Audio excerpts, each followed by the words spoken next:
వ్యక్తి గురించి మనం జ్ఞాపకం చేసుకుందాం. పరిశుద్ధాత్మ దేవుడు బైబిల్లో అనేక మంది జీవిత చరిత్రలు మన ముందు భద్రపరిచించారు. వారి ద్వారా, వారి జీవితాల ద్వారా అనేక మంది విషయాలు మనం నేర్చుకోవటానికి దేవుడు సహాయం చేస్తూ ఉన్నాడు. ఈరోజు మనం నేర్చుకునే వ్యక్తి పేరు అక్కూబు. అక్కూబు అన్న పేరుకి యుక్తి కలిగిన వాడు అని అర్థం. ఈ పేరుతో మనకి బైబిల్ గ్రంథంలో నలుగురు కనిపిస్తారు. నలుగురు ఒక ప్రత్యేకమైనటువంటి పాత్ర వారు పోషించేట్టుగా మనం చూస్తున్నాం.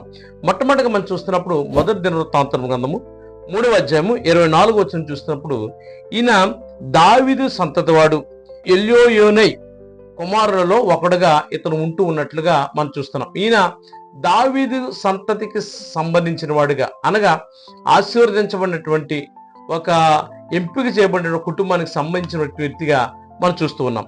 రెండోదిగా మనం చూస్తున్నప్పుడు మొదటి దినవృత్తాంతం గ్రంథము 9వ అధ్యాయము 7వ వచనంలో మనం చూస్తున్నప్పుడు, దేవుని మందిరానికి ఇతడు ద్వారపాలకుడుగా ఉన్నటువంటి ఒక లేవీయుడిగా ఉంటూ ఉన్నట్లుగా మనం చూస్తున్నాం. లేవీయులు దేవుని యొక్క మందిరంలో రకరకాల పనులు వారు చేస్తూ ఉండేవారు. అదేవిధంగా ఈ వ్యక్తి లేవీ గోత్రానికి సంబంధించిన వాడుగా, ఆ దేవుని యొక్క మందిరమునకు ద్వారపాలకుడిగా, అంటే ఒక గేట్ కీపర్గా అతను ఉంటూ ఉన్నట్లుగా రెండు వ్యక్తిని మనం చూస్తున్నాం. ఈయన సంతతి వారే ఎజ్రా గ్రంథం 2వ అధ్యాయం 42వ వచనం ప్రకారం బబులోని చెరలో నుండి జెరుబ్బాబేలుతో పాటు యెరూషలేముకి ఈయన కుటుంబస్తులు తిరిగి వచ్చినట్లుగా, ఈయన సంతానం వారు తిరిగి వచ్చినట్టుగా మనం చూస్తున్నాం.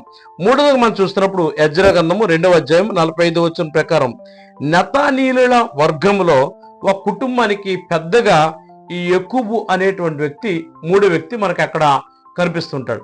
ఆఖరిగా 4వ వ్యక్తి గురించి మనం ఆలోచన చేస్తున్నప్పుడు నెహెమ్యా గ్రంథము 8వ అధ్యాయం 7వ వచనం ప్రకారం చూస్తున్నప్పుడు, చెరలో నుండి తిరిగి వచ్చిన తర్వాత ఎజ్రా గారు ధర్మశాస్త్రాన్ని చదువుతుంటారు.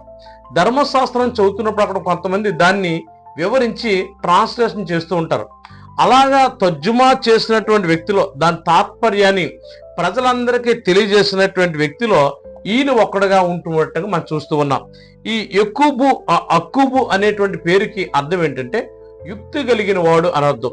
ఈ బైబిల్ గ్రంథంలో ఉన్నటువంటి ఈ నలుగురు కూడా దేవుని సందులో వారు వాడబడినట్లుగా మనం చూస్తున్నాం. ఒక ఆయన ద్వారపాలకులుగా ఉన్నట్టుగా మనం చూస్తూ ఉన్నాం. రెండుగా మరొక ఆయన ఆ దేవుని యొక్క ధర్మశాస్త్రాన్ని వివరించినట్టుగా మనం చూస్తున్నాం. మూడోదో కుటుంబానికి పెద్దగా ఉన్నట్లుగా మనం ఈ విధంగా మనం చూస్తూ ఉన్నాం. మనం కూడా దేవుని యొక్క సన్నిధిలో మనము వాడబడే పాత్ర